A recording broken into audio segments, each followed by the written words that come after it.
नमस्कार। आचार संहिता चैनल में आप लोग का स्वागत है। मेरे कुछ फॉलोअर हैं बंगाल के, जो कि काफ़ी समय से मुझे फॉलो कर रहे हैं। ख़ास तौर से जब दुनिया कह रही थी कि ममता बनर्जी चुनाव हारने जा रही है, बीजेपी की सरकार बनने जा रही है, उस समय मैं एकमात्र एस्ट्रोलॉजर था जो कह रहा था कि ममता रिपीट करने जा रही है और थंपिंग मेजॉरिटी में आ रही है, और वो प्रेडिक्शन सही हुई। इसके बाद आप देख सकते हैं कि गवर्नमेंट आज 1 साल से ऊपर हो गया। 2021 में गवर्नमेंट बनी थी, 1 साल से ज़्यादा हो गए। और आप ये देखिए कि उसके पहले मैंने लोकसभा चुनाव में भी जितनी सीट बोली थी वेस्ट बंगाल से बीजेपी को, वो भी मेरी प्रेडिक्शन सही गई थी। अब मेरे फॉलोअर जानना चाहते हैं कि बंगाल का क्या भविष्य है, खासतौर से महाराष्ट्र में जो कुछ हुआ। और मैं आपको बड़े मज़ेदार वाली बात बताऊं कि अब लोग मुझसे कह रहे हैं कि पंजाब में क्या होने वाला है, क्या पंजाब में आम आदमी पार्टी में ब्रेक होगा। तो यही चीज़ें वो जानना चाहते हैं वेस्ट बंगाल में। तो वेस्ट बंगाल में मैं बताना चाहता हूं कि अभी शनि कुंभ राशि में है और कुंभ राशि में जाके वक्री हो गए हैं।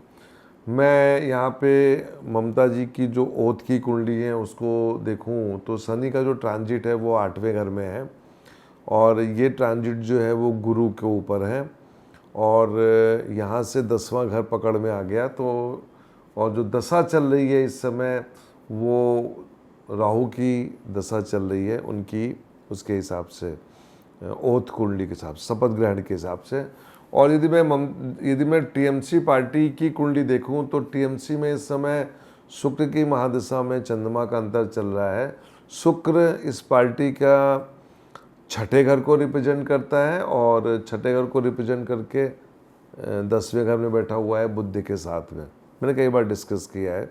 अभी जो ट्रांजिट है खासतौर से ममता जी की शपथ ग्रहण कुंडली में और टीएमसी पार्टी की कुंडली में, ये साफ बता रहा है कि बंगाल में जातिगत संघर्ष की संभावनाएं हैं, और यहाँ पे मुख्यमंत्री और वहाँ के सरकार का बहुत बड़ा रोल है कि वो कैसे इस संघर्ष को बचाएं।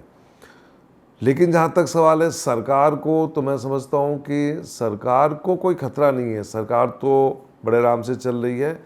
लॉ एंड ऑर्डर को कंट्रोल करने की बात जो है उसमें वहाँ की ब्यूरोक्रेसी, वहाँ की पुलिस और वहाँ के मुख्यमंत्री का एक मेजर रोल है। तो मैं अपने फॉलोअर्स को बताना चाहता हूँ कि वो अपनी हिफाजत करें और किसी भी प्रकार के जातिगत वाद विवाद से दूर रहें, क्योंकि बंगाल में ये एक माहौल बनाया जाएगा वाद विवाद को लेके।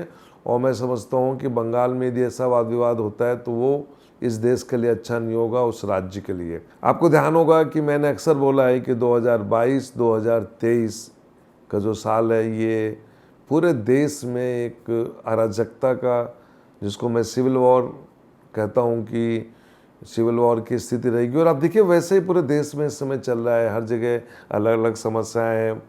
बेरोज़गारी की समस्या है, बेरोज़गारी के बाद आप देखिए लॉ एंड ऑर्डर की प्रॉब्लम है। और ख़ासतौर से मैंने एक ज़माने में आईटी मिनिस्टर को भी कहा था कि आगे चल के जो भी वॉर होगी इंटरनल, वो सोशल मीडिया के थ्रू होगी। और आप देखिए आजकल जो राज्यों की पुलिसें हैं वो सोशल मीडिया में जो लोग कमेंट्स कर रहे हैं उनकी धरपकड़ कर रही है। तो हमें सोशल मीडिया का मिसयूज़ नहीं करना है, क्योंकि सोशल मीडिया के मिसयूज़ से काफ़ी हानि भी होती है। ख़ासतौर से इस मीडिया को यदि हम पॉजिटिव वे में जाके यूज़ करें तो मैं समझता हूँ कि अच्छा भी होता है, क्योंकि कई इवेंट में मैंने देखा है कि सोशल मीडिया में काफ़ी नुकसान हुआ है और फ़ायदा भी हुआ है। तो मैं अपने फॉलोअर्स को बताना चाहता हूँ कि जो कुंडली है ममता जी की शपथ ग्रहण की और उनकी पार्टी की कुंडली, क्योंकि ममता जी की जो कुंडली है मैंने उस पर भी नज़र डाली, जो बड़ी रिसर्च के बाद मैंने बनाई है।